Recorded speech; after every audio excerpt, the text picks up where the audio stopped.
young people understand that this is a vote for survival and that we have someone in office who has inspired white terrorism. So today we're going to talk about politics. We're going to talk about it from a Black woman's perspective. My first guest is Marie Cobb, who's a political strategist and consultant of Publicity Works. Del, we say this often, but this time it's true. And that is, this election is important, but this election really might be the most important in our lifetime. What's at stake in 2020 presidential election? Well, that's funny because I have said that almost every election, but now, I mean, finally, it really is true. For real. That we, so much of our lives are being threatened by this president who's in office right now. And when you look at the federal court just alone, he's appointed 200 conservative judges to the federal bench, and he's appointing them like 40 going north. And those are appointments that will be with us for decades. And so the fact that when you have African Americans still not being enthusiastic about voting, this is not, you're not going to a concert. You don't have to be enthusiastic. Just go to and vote. Yes, I mean, it's a clear choice. The person who's currently in office, who absolutely has none of your self-interest at heart, and the person who might have your self-interest at heart, and if we continue to push him, he will have your self-interest at heart. I mean, to me, it's a clear, when you're in the general, you have a choice. It's only two people in the general election. There are two people. The person who has your values and the person who doesn't have your values. So we saw something very different this time, the first time in any of our lives, and that is the conventions were virtual.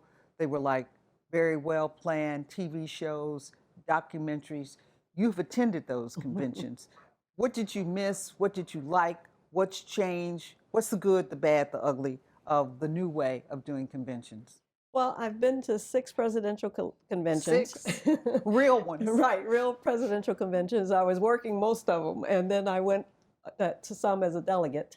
And it's really the getting to see people. I mean, really, it is about seeing people and being with people and meeting people from other states. The socialization of it. Exactly. And the business of the convention. That's really what goes on during the day, is the business of the convention. And then in the evening, of course, you attend the convention. So what did you think about your president's convention using the White House as his backdrop, as his prop? I mean, as a consultant who talks all the time to my candidates about ethics, and I'm deaf when it comes to ethics.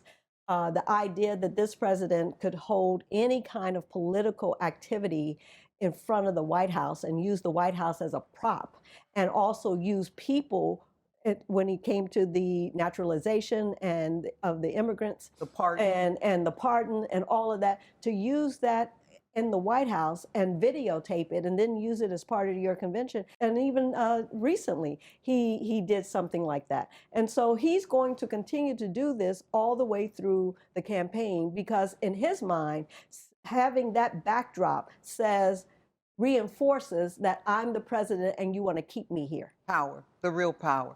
Morgan Johnson from the Tribe, thank you so much for being with us today. Thank you so much for inviting me. You've done a wonderful new film, Unapologetic, and you talk about Black Lives Matter from a feminist viewpoint, a little politics. Tell us about that. Unapologetic is a film that follows 2 dynamic young women here in Chicago.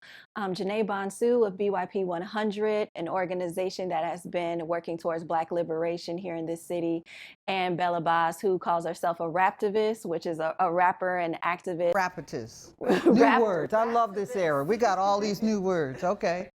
And so she's one of, every movement needs freedom songs, and she's one of those people writing the she's song. The rapidist doing the freedom song. Yes, it's not quite the same as We Shall Overcome. I bet it's different. It sure is different.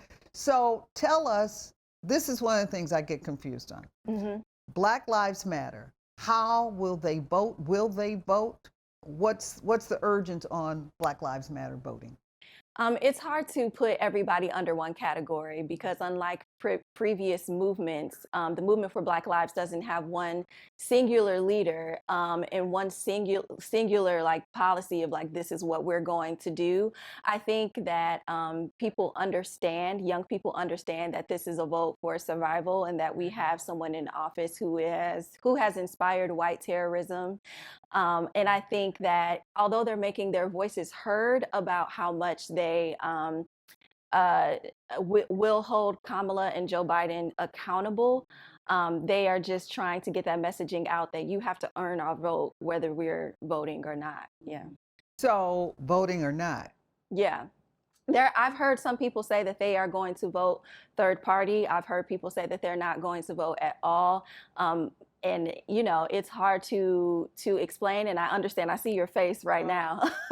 You've got to vote. I see your face. You But cannot... you know, the thing is, we have to reach out to young people before election season. We have to be getting them involved in civics and teaching them that, you know, voting is a tool. It's not the end all be all. But once we get that messaging through, then maybe, you know, they can understand. I look at voting as an act of protest because I am protesting the current, whatever the current administration is. That's why I'm voting. I'm either supporting you or I'm voting against you. But the other part of that is when you look at Wisconsin and how we lost Wisconsin, Hillary Clinton lost Wisconsin by 23,000 votes. But Hillary Clinton didn't go to Wisconsin But either. hold on, let me finish. All right. But Jill Stein got 21,000 votes. So those votes that went to Jill Stein that were a waste, they may have been making a statement, but they were a waste. And those were the votes that Hillary Clinton didn't get, whether she went there or not. And that's what we have to think about, is that we cannot throw our vote away just to make a point. We cannot burn down the house to make a point. And if you don't vote, it's a vote for You're burning Trump. down the house. You're burning down the house. And with that, burning down the house, we'll be right back.